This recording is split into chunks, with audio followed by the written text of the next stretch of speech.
Kata Nabi, kalau salatnya ingin sempurna dimulai dari wudu. Yang pokok dalam wudu itu ada 4. Sisanya sunnah. Awas, kalau yang 4 ini tidak sempurna maka batal wudunya. 1. Fagsilu wujuhakum, basuh wajahnya. Kalau disebutkan wajah dalam bab wudu, itu tidak ada yang lain kecuali bagian tampak muka, gitu ya. Kalau yang punya jenggot, itu termasuk janggutnya di selai-selai. Sifat wudu cuma ada 3. 1, pakai keran. 2, pakai gayung. 3, air yang mengalir. Ya, seperti di sungai ada air mengalir, itu nggak ada masalah. Tapi kalau menggunakan gayung atau semisalnya, Nabi itu diriwayatkan dalam hadis itu sangat menghemat air. Bahkan pernah beliau kemudian berwudu, kalau kita kemudian hitung, itu hanya sejumlah Pak, seaqua gelas Pak, cukup. Atau yang kedua, menggunakan keran ya. Kalau sekarang kita ada keran, contoh ini kerannya. Ya. Kerannya agak tinggi sedikit. Dan kita sesuaikan. Ambil airnya. Misal contoh, ghosala. Ghosala itu bukan ditumpahkan, ambil air, tumpahkan di tempat yang akan dibasuh gini. Yang telunjuk itu kemudian menghapus atau menghilangkan kotoran di sela-sela mata, contoh. Yang jempol menghilangkan kotoran di sela-sela telinga bagian belakang di sini. Ya. Kalau misalnya saya mulai ambil airnya, kemudian saya tumpahkan di sini. Yang telunjuk membersihkan di jari-jari di sini, di sela-sela mata. Yang jempol kemudian membersihkan di sela-sela di bawah telinga sini. Kemudian di selesai. 1. Tahan sebentar ya, ini praktek dulu sebentar. 2. Wa aidiakum ilal marafiq, ini yang sering keliru. Dan tangan sampai siku.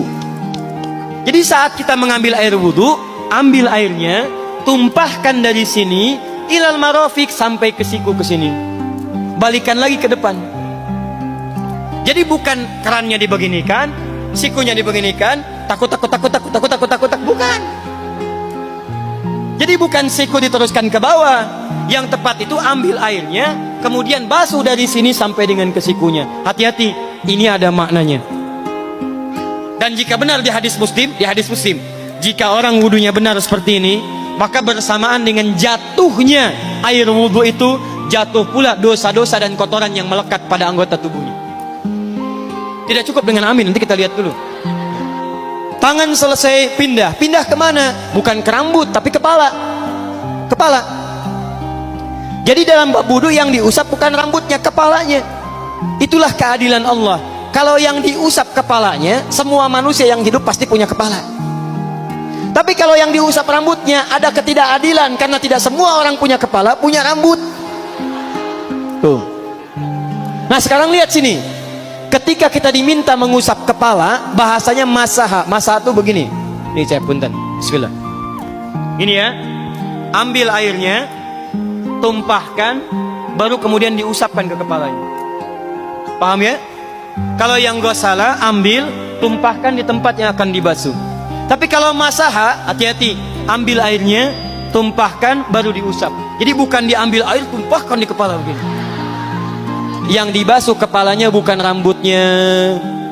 Jadi kalau ada laki-laki sudah dandan, sisiran, rapi, tiba-tiba keran dibuka, yang diusap cuma rambutnya, ulak. Itu batal wudunya. Tidak sah. Harus diulang. Terakhir kaki dibasuh sampai dengan bagian mata kakinya, dan ini tidak perlu saya terangkan karena mudah bagi kita untuk mempraktekannya. Tapi yang ingin saya jelaskan satu ini saja. Perhatikan baik-baik. Yang 4 ini wajib wudu. Tambahannya sunnah. Niat dimasukkan dalam wajibnya. Lihat sini. Kumur-kumur sunnah. Telinga sunnah. Istinsyak sunnah. Yang 4 ini wajib. Tapi terlepas dari wajib dan sunnahnya, perhatikan baik-baik. Kenapa ini disebut dengan wudu? Dan hebatnya Al-Quran mengistilahkannya dengan taharah. Taharah. Apa itu taharah? Apa itu suci? Taharah. Apa itu taharah? Suci. Apa itu suci? Taharah.